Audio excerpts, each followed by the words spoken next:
Hello everyone, welcome to the channel AB nuggets tutorial.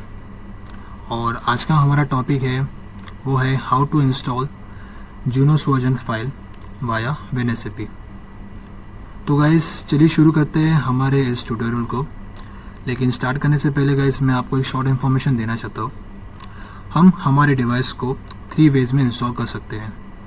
एक है via WinSAP, second है via USB जो कि एक एक्सटर्नल डिवाइस है, और तीसरा है वाया TFTP सर्वर। लेकिन अगर आप मुझे पूछोगे तो सबसे सिंपल और इजी वे क्या है इंस्टॉल करने का, तो I will suggest to go for WinSAP, क्योंकि गाइज ये बहुत ही सिंपल प्रोसीजर है और ये बहुत ही टाइम कंज्यूमिंग है। जी हाँ गाइज, ये बहुत ही टाइम कंज्यूमिंग है। इसका इंस्टॉलेशन टाइम बहुत कम है एज़ कम्पेयर टू USB और TFTP। तो फर्स्टली गाइज मैं आपको लेके चलता हूँ हमारी वेबसाइट की ओर, जहाँ से हम हमारे पैकेज को इंस्टॉल करेंगे। तो गाइज ये है जूनिपर नेटवर्क्स की ऑफिशियल वेबसाइट। ओके, जैसे आप साइट पे आते हो, लेफ़्ट साइड में नीचे की ओर आपको एक डाउनलोड का टैब नज़र आएगा। जैसे आप डाउनलोड पे सिलेक्ट करते हो तो यहाँ पे आपको मल्टीपल प्रोडक्ट्स एंटर करने का ऑप्शन मिलेगा। जो भी आपके डिवाइस का मॉडल नंबर होगा, मान लीजिए X4200 है, 4500, 3400, 3300 या कोई कोर स्विच जैसे कि MX960, ठीक है।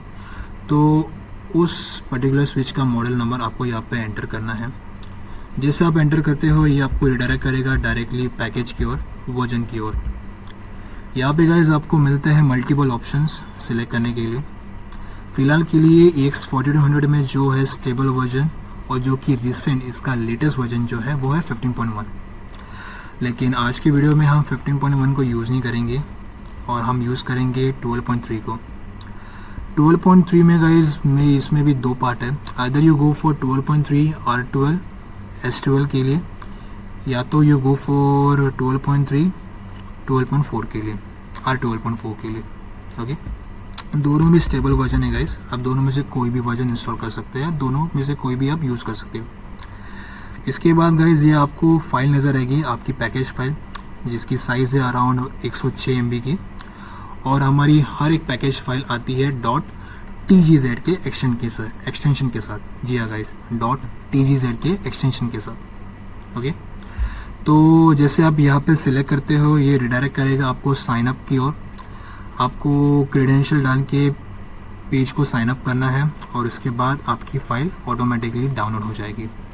यहाँ पे मैं डाउनलोड नहीं करूँगा क्योंकि मैंने ऑलरेडी मल्टीपल पैकेजेस को इंस्टॉल करके रखा है, डाउनलोड करके रखा है।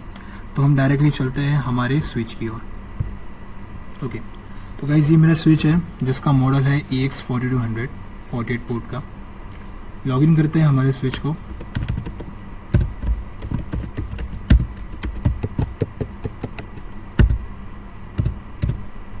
ये है मेरे स्विच का CLI मोड, और जैसे मैं CLI एंटर करता हूँ मैं आता हूँ मेरे यूज़र मोड में।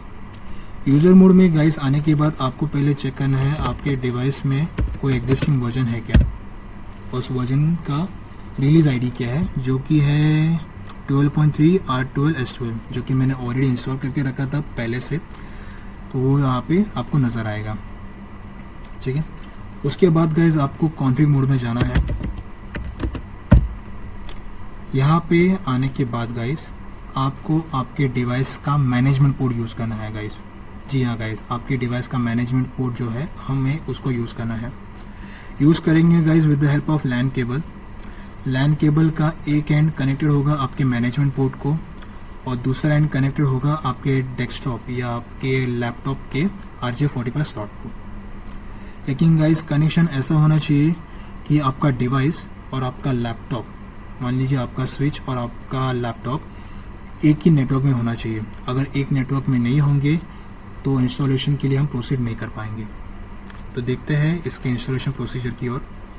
कमांड आपको गाइस टाइप करनी होगी, जो कि है set interface ME0 unit 0 family iNet address. जो गाइस ये कीवर्ड है iNet, ये आपको अलाउ करता है आपके इंटरफेस को IP असाइन करने के लिए। नॉट ओनली मैनेजमेंट गाइस, आपके डिवाइस का नॉर्मल इंटरफेस होगा, हम उसको भी IP असाइन कर सकते हो। यहाँ पे गाइस मैं सबनेट दूंगा 10.9.130.1/24 का।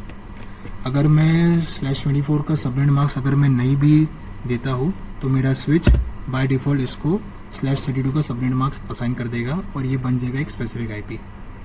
ओके, तो इसके बाद गाइज आपको एक और इम्पॉर्टेंट कमांड ऐड करनी होगी। अगर ये कमांड अगर आप एंटर नहीं करते हो तो आप WinSCP को प्रॉपरली एक्सेस नहीं कर पाओगे।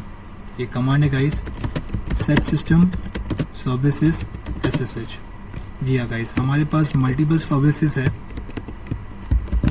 मल्टीपल ऑप्शंस है सर्विसेज के, जैसे कि है SSH, FTP या टेलनेट। ओके, कोई भी, बट यहाँ पे गाइज मैं यूज़ करने वाला हूँ SSH को। यहाँ पे मैं एंटर करता हूँ SSH। एंटर करने के बाद हमें एंटर करना है शो पाइप कंपेयर को। जी हाँ guys, show pipe compare almost हमेशा आपको एंटर करना है, क्योंकि ये कमांड आपको बताता है आपने कौन कौन सी चीज़ें ऐड की है और आपकी कौन कौन सी चीज़ें ऐड होने वाली है। ओके, इसके बाद गाइज अगर आप चाहते हैं तो आप डायरेक्टली कमिट चेक भी कर सकते हैं। अगर आप नए हो तो मैं सजेस्ट करूंगा आप कमिट चेक करना, क्योंकि इसमें आपको आपके एरर्स नज़र आएंगे। अगर आप एक नॉर्मल यूज़र हो, अगर आप एक यूज्ड टू यूज़र हो, आप कॉन्फिडेंट हो आपके कमांड लाइन के ऊपर, तो आप डायरेक्टली कमिट का भी इस्तेमाल कर सकते हैं। यहाँ पे मैं कमिट एंड क्विट यूज़ करूँगा, क्योंकि मैं रिडायरेक्ट होता हूँ अपने यूज़र मोड को डायरेक्टली।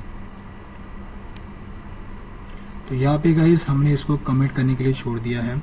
जो भी चीज़ें, जो भी कॉन्फ़िगरेशन मैंने अप्लाई किया था वो प्रॉपरली एग्जीक्यूट हो चुका है। चेक करेंगे गाइस इस तरह, show interface stars pipe match ME0। यहाँ पे गाइस आपको नज़र आएगा जो मैंने IP असाइन किया था वो यहाँ पे प्रॉपरली आपको नज़र आता है। ओके, इसके बाद गाइस मुझे IP देना होगा मेरे डेस्कटॉप को या मेरे लैपटॉप को। तो मैं चाहता हूँ मेरे डेस्कटॉप के नेटवर्क एंड शेयरिंग प्रॉम्प्ट के अंदर, यहाँ पे गाइस मैं जाता हूँ अपने लोकल एरिया कनेक्शन में। उसके बाद प्रॉपर्टीज़ एंड प्रॉपर्टीज़ के बाद IPv4। यहाँ पे गाइस मैंने सेम सबनेट को असाइन किया है। मैंने सेम सबनेट का एक IP यहाँ पे असाइन करके रखा है जो है 10.9.130.2 को। इसका सबनेट मार्क्स रहेगा /24 एज इट इज़ सेम रहेगा। उसके बाद आपको नॉर्मल ओके करना है और एक गाइस आपको कन्फर्मेशन चेक भी करना पड़ेगा। कन्फर्मेशन चेक हम करेंगे with the help of ping. मैं मेरे स्विच से मेरे डेस्कटॉप को पिंग करके देखूंगा ताकि मेरा पिंग या तो मेरा नेटवर्क या मेरा कनेक्शन प्रॉपरली एस्टेब्लिश हुआ है या नहीं हुआ है। तो गाइस यस, प्रॉपरली एस्टेब्लिश हो गया है, मेरा पिंग रिस्पॉन्स सक्सेसफुल है। जैसे आप देख रहे हैं यहाँ पे कोई भी पैकेट ड्रॉप नहीं हुआ, यानी कि मेरा रिस्पॉन्स, मेरा नेटवर्क स्टेबल है और मेरा कनेक्शन प्रॉपरली सेटअप हो चुका है। ओके, इसके बाद गाइस हम तुरंत जाएंगे हमारे WinSCP एप्लीकेशन की ओर। ओके, तो इस तरह से गाइस ओपन होता है हमारा WinSCP का एप्लीकेशन। होस्ट नेम में गाइस हम एंटर करेंगे हमारे IP को जो हमने मैनेजमेंट को दिया था, जो कि है 10.9.130.1।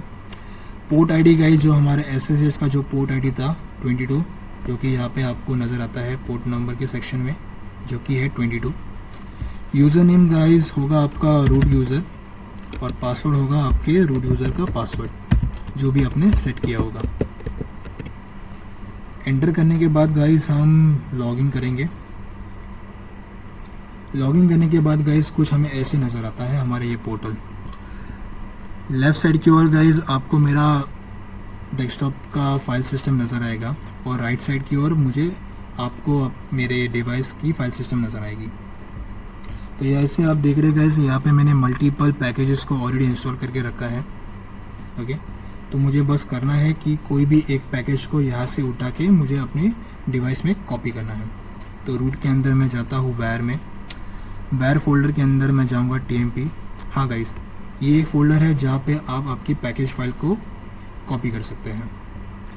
तो मैंने ऑलरेडी R12 S12 को इंस्टॉल करके रखा है, तो अब मैं कॉपी करूँगा 12.3 और 12.4 को। जस्ट गाइस आपको यहाँ से ड्रैग करना है with the help of your mouse और यहाँ पे छोड़ देना है, तो ऑटोमेटिकली गाइस ये फाइल कॉपी होती है। हार्डली एक 30 to 45 सेकेंड्स लगते हैं कॉपी होने के लिए, क्योंकि गाइस 106 MB की फ़ाइल है और डायरेक्टली हमारे डेस्कटॉप से हमारे स्विच में कॉपी हो रही है, तो थोड़ा सा टाइम लगता है।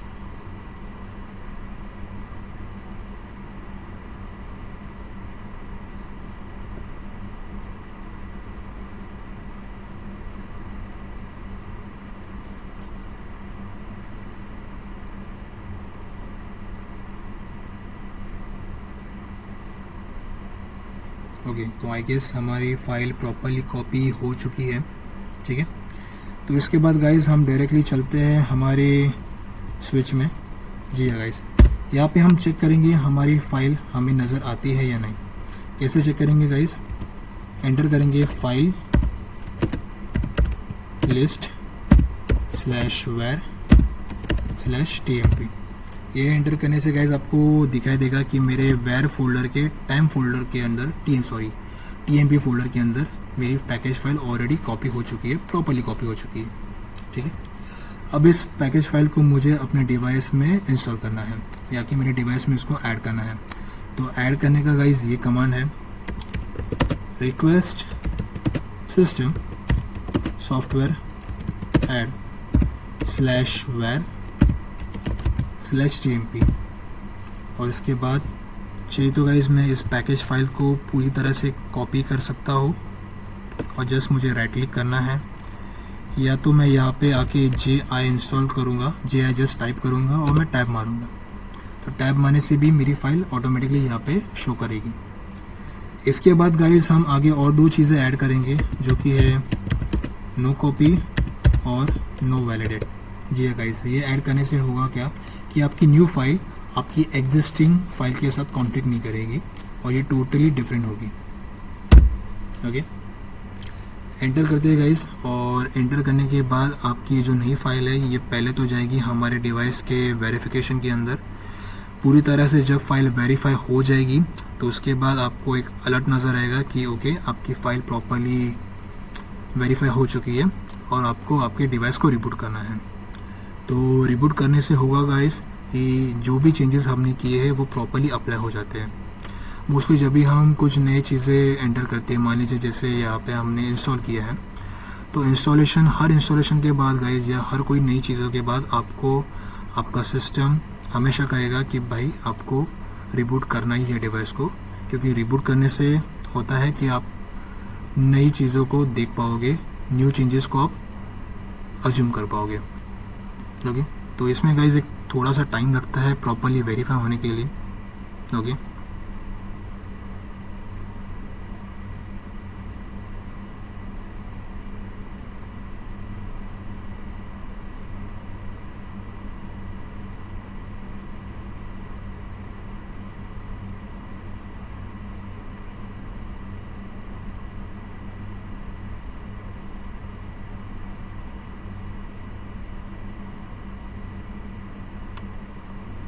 जी हाँ गाइस, तो आप जैसे अब यहाँ पे देख रहे हैं कि verify the signature of the new package file, तो आई थिंक ये ऑलमोस्ट वेरीफाई हो चुकी है, और अभी हमें बताया जाएगा कि आपको डिवाइस को रिबूट करना है।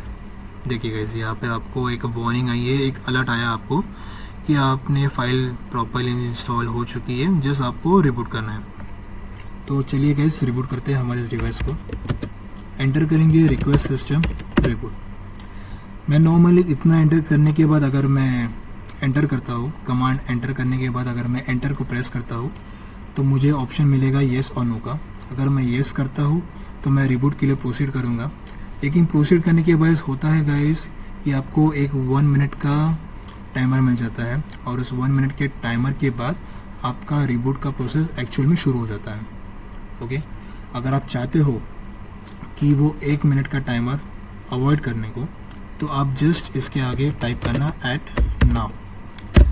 नाउ टाइप करने से गाइज होता है कि हम हमारे उस 1 मिनट के टाइमर को अवॉइड करते हैं पूरी तरह से, और हमारा डिवाइस डायरेक्टली रिबूट के लिए प्रोसीड करता है। ओके, तो जैसे आप यहाँ पे देख रहे हैं कि सिस्टम गोइंग डाउन इमीडिएटली करके आपको यहाँ पे नज़र आया होगा।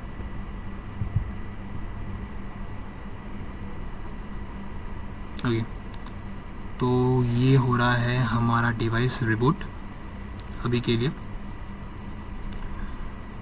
Max to max guys properly reboot होने के लिए लगते हैं ऑलमोस्ट 5 से 10 मिनट, ओके, तो ये जैसे 5 से 10 मिनट ख़त्म होता है तो उसके बाद एक प्रॉम्प्ट ओपन हो जाएगा जहाँ पे आपको शो किया जाएगा आपके डिवाइस के डिटेल्स के बारे में, आपके न्यूली एडिड वर्जन फाइल के बारे में। और गाइज ये है आपका वो न्यूली ओपन प्रॉम्प्ट जिसके बारे में हम बात कर रहे थे। ओके, तो यहाँ पे आप देख रहे गाइज कि हमारा डिवाइस पूरी तरह से रिबूट हो चुका है और दोबारा से हमको लॉगिन प्रॉम्प्ट आया है। तो एंटर करते हैं हमारे डिवाइस के अंदर।